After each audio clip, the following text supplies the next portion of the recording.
It's just all me at that point. It's not what I look like. I don't have to live up to anything except what I'm creating in that moment. So that's really fun. Yeah, you know, we live in Los Angeles and we don't get many seasonal changes, so I know summer's coming when Steve shorts come out, because then I know, finally the shorts are here, it's summertime, you know, and when the pants go back on, I was like, all right, it's time for fall. You know. At least I wore pants this year. That's right, we were very happy that Steve started wearing pants again. He was incarcerated for a while for that. But actually, my biggest...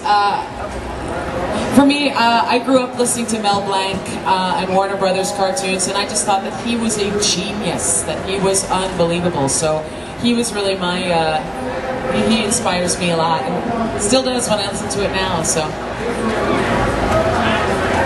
I think one of my favorite parts is going to work in Steve's shorts. Okay.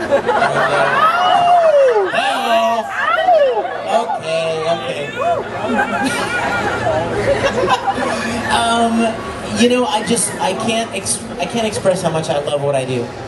It has nothing to do, I'll be honest with you, and don't tell anybody I work for this, but I don't even know what I get paid half the time, and I don't even really care. I love what I do.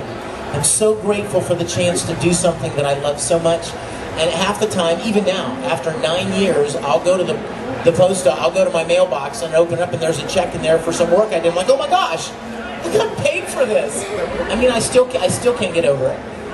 It's such a blessing to be able to do something you love.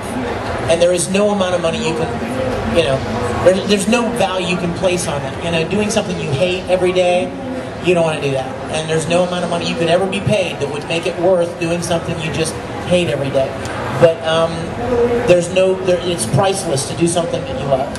And I would encourage all of you guys that are looking for fields to go into school and study and to work at, pick something that you truly have a fire for, something you have a passion for, because you'll love it. If you get to work in that field, whether they pay you tons of money or not, you'll love your life. But that is one of the secrets to adulthood. Find out what you absolutely love to do and then figure out some way to get paid for it. That way you don't have to worry about the money, you can just concentrate on what you love to do. And that's what we get to do, which is great. So, well, we don't pay Steve, but Steve gets paid in cashews. Hey, it truly works for peanuts. Oh, okay. Bad joke. All right, another question on this side. Yes, sir. Out of all the characters all you've done, which one do you feel the closest to? Out of all the characters we've done, which ones have been the closest to us? Wow. You answer, I gotta think about that. There's a little anime that I did years ago that I absolutely love, and it wasn't a big, huge critical success, but it was a wonderful show. It was called Princess Nine. It's about a girls' baseball team, and it is absolutely a wonderful show. I did it probably 7 years ago. And the character I played in that show, Hiroki Takasugi, was a wonderful character. I loved him. I would say I'm probably a cross between Hiroki and Kurt Weber from Full Metal Panic. Yeah! But I won't tell you why. You can probably figure it out. well, I'd like to think I'm close to the major, but I think she probably inspires me to be more confident and more direct about what I want. But in terms of who I felt closest to, I fell in love with Spike Spiegel from the minute I saw him. So I knew that if Julia ever came to the screen that I would want to play her. So that was pretty easy for me. That's who I'm closest to, without a doubt. I just don't look as good in the outfit as she does, that's for sure. Yeah, I fall in love with all of my characters, and I feel like there's a piece of me in each one of them, and I make that connection. But there's this character that I did a long time ago in Digimon called JP. Yeah! JP! Kind of round guy, and he had a lot of issues. I mean, the poor little guy had a lot of issues, and one of the things that he felt so insecure about was that he didn't really believe that his friends were there for him, that people liked him, just because of who he was. You know? And as a kid, I remember having those kinds of feelings, and to connect with a little character like that actually was very therapeutic for me. It kind of brought me back to my childhood, and made me feel kind of okay.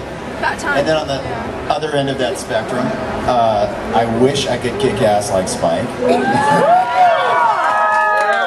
But Spike actually gave me a level of confidence that I didn't really experience for a lot of my life. And so, you know, I connected on the other end of the spectrum. And I think that's true for all of us, that we find something in each one of our characters that we can relate to and help us grow as people. And if you can do that, you'll have longevity in the business because you are truly loving what you're doing and feeling it as part of your own life. It's not just something on the screen. Ain't just a cartoon. All right, and for me, it's got to be a little bit of Rick Hunter because that's where I started. That's me, younger. A little bit of Harry from Grungray, but I don't murder people. Okay, so. But mostly it's Sorata from X. She's kind of a friend, and it was fun to do, kind of close to me without being too close. Anyway, next question. Hi, you back there. Shut it out.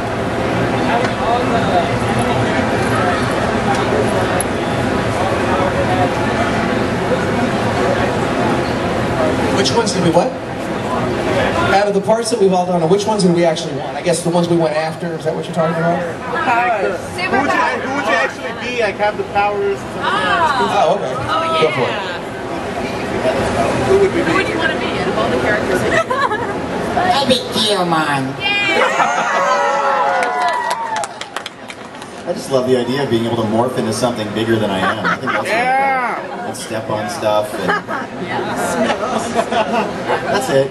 Yeah, step on stuff is I think I'd want to be Erd. I mean, come on. I thought she was just unreal. The Major would be great, and yeah, I could change bodies, and that would be really fun too, but Erd could fly, and Erd just, you know, cast spells, and she's hot. It'd be fun.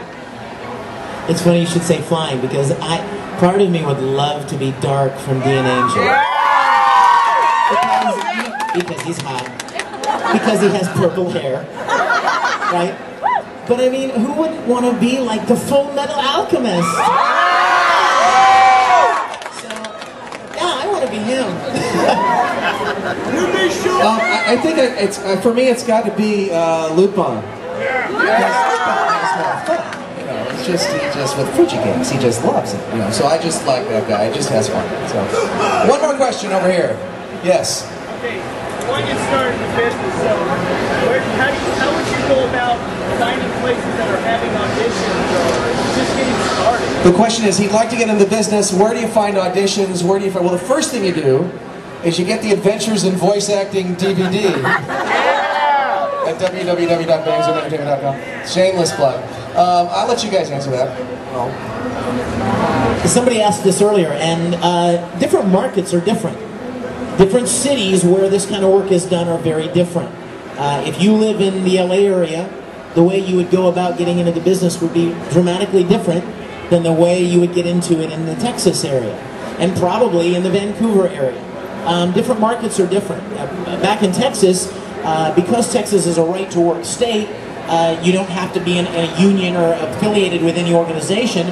You just need to get on an audition list. And several of the studios in Texas, you can call them and put your name on an open audition list, and every few months they'll call in the top 30 names on that list. And you go in and you take your best shot, very much like these people did today. It takes a while because, as you can imagine, a lot of people want to try their hand out. But it's very different here in LA, and I'll go ahead and let Mary and Steve talk about that.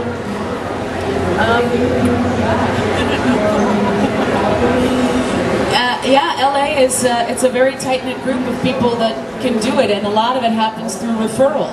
And a lot of those referrals come from people working with other people or training with other people in acting classes, improv groups, and it's just word of mouth.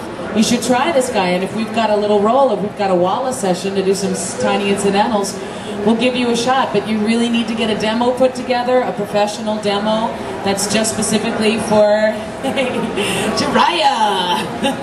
Nice.